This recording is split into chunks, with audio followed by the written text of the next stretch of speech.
नमस्कार, मैं हूं आपके साथ मयंक। आज 27 तारीख है। मैं आपको बताऊंगा पिछले 12 घंटों में ईरान और अमेरिका की जंग से जुड़े हालात कैसे रहे, क्या बड़े अपडेट हुए। इसके साथ ही बात होगी कैसे रूस ने और ईरान ने मिलकर एक बड़ा प्लान तैयार किया है, हॉर्मूज में अमेरिका को चारों खाने कैसे चित किया जाए। देखिए, अब्बास अराक्ची साहब जो हैं वो रूस के दौरे पर भी जाने वाले हैं और बताया ये जा रहा है कि रूस और ईरान मिलकर एक ऐसे प्लान पर मुहर लगा सकते हैं जो पूरे मिडिल ईस्ट से अमेरिका को बाहर करने की दिशा में एक बड़ा कदम हो सकता है। इसके साथ ही चीन की भी बड़ी एंट्री है। चीन का अब क्या रुख है ईरान को लेकर, हॉर्मूज को लेकर, और जो ऑयल ब्लॉक हो रहा है चाइना का, उसको लेकर चीन की क्या रणनीति होगी, इस सब मुद्दे पर विस्तार से बात होगी। देखिए, कल जिस तरह से डोनाल्ड ट्रंप के ऊपर हमले की कोशिश की गई, उसके बाद सोशल मीडिया में तमाम तरह की थ्योरी सामने आने लगी है, तमाम तरह के दावे हो रहे हैं। और उसमें एक बेहद सनसनीखेज दावा जो हो रहा है, वो जो हमला करने वाला शख्स था थॉमस कोल एलन, इसकी एक तस्वीर सोशल मीडिया में वायरल हो रही है जिसमें वो आईडीएफ यानी इजराइल की सेना की जर्सी पहने हुए दिखाई दे रहा है। देखिए, बेहद हैरान करने वाली तस्वीर है। इसकी सच्चाई क्या है, इसकी भी जांच की जा रही है। लेकिन ये जो हमलावर था, ये आईडीएफ यानी इजराइल की सेना की जर्सी में दिखाई दिया, जिसके बाद तमाम सवाल उठ रहे हैं कि क्या इस शख्स का इजराइल से कुछ कनेक्शन है और आखिर इसने आईडीएफ की जर्सी क्यों पहन रखी थी। उसी तरह एक बेहद हैरान करने वाली बात यह भी सामने आई है, जिसका दावा किया जा रहा है कि डोनाल्ड ट्रंप पर जब हमला हुआ उसके चंद घंटों पहले इजराइल में थॉमस कोल एलन के नाम से सर्च किया जा रहा था इंटरनेट पर। देखिए, ये भी बड़ी हैरान करने वाली बात है कि डोनाल्ड ट्रंप पर जो शख्स हमला करता है उसके नाम को लेकर सर्च किया जा रहा था सोशल साइट्स पे इजराइल में। ये दो बातें ऐसी सामने आई हैं जिसको लेकर तरह तरह के दावे हो रहे हैं, और कुछ लोगों ने तो यहां तक कहना शुरू कर दिया है कि क्या इस हमले के पीछे इजराइल की खुफिया एजेंसी मोसाद का कोई हाथ था। देखिए, कल जिस तरह से ये हमला हुआ उसके बाद जो है नेतन्याहू ने बिना वक्त गवाए प्रेस कॉन्फ्रेंस करी, जिसको लेकर भी कई सवाल उठने लगे हैं कि आखिर नेतन्याहू को इतनी जल्दी में प्रेस कॉन्फ्रेंस क्यों करनी पड़ी, नेतन्याहू ने क्यों प्रेस कॉन्फ्रेंस की।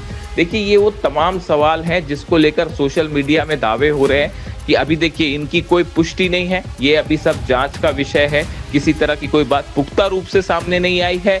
लेकिन कई एक्सपर्ट्स इस तरह से बात कर रहे हैं कि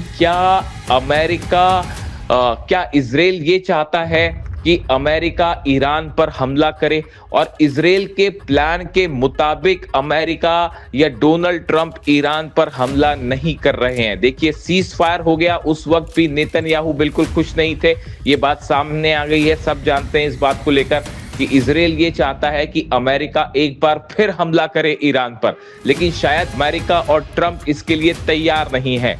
क्या ये इस तरह से दावे हो रहे हैं सोशल मीडिया में कि क्या ये वजह तो नहीं कि जिसको लेकर किसी तरह से कोई कनेक्शन है इस शख्स का जिसने हमला किया उसका इजराइल से। ऐसी तमाम थ्योरी सोशल मीडिया पे चल रही हैं, इनमें से किसी थ्योरी की कोई अभी पुष्टि नहीं हुई है, कोई दावा ऐसा सामने नहीं आया है, बस ये फिलहाल थ्योरीज ही हैं। इसके अलावा देखिए, बड़ी खबर ये है कि ईरान के विदेश मंत्री अब्बास अराक्ची जो हैं वो पहले पाकिस्तान से ओमान गए।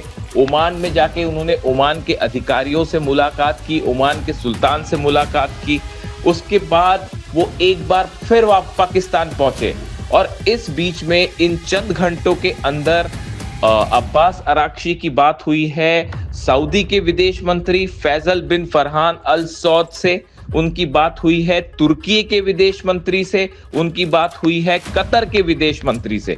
देखिए, ये जितने देश हैं इन सब के विदेश मंत्रियों से चंद घंटे के अंदर बात करना और उसके बाद फिर वापस पाकिस्तान आना, और आज वो रूस के लिए निकल रहे हैं। यानी देखिए, पिछले 24 घंटों के अंदर बड़ी तेजी के साथ मिडिल ईस्ट में ईरान को लेकर हालात जो है वो बदल रहे हैं और ईरान ने एक जबरदस्त जो है विदेश नीति और डिप्लोमेसी का उदाहरण पेश कर दिया है। और जितने अरब देश है सबसे अब्बास अरागची साहब की बात हुई है फोन पर। उसके बाद बताया ये भी जा रहा है कि अब रूस जाने के बाद एक बड़ा प्लान तैयार हो सकता है कि आगे हॉर्मूज को लेकर क्या करना है। देखिए मुद्दा असल में हॉर्मूज का है।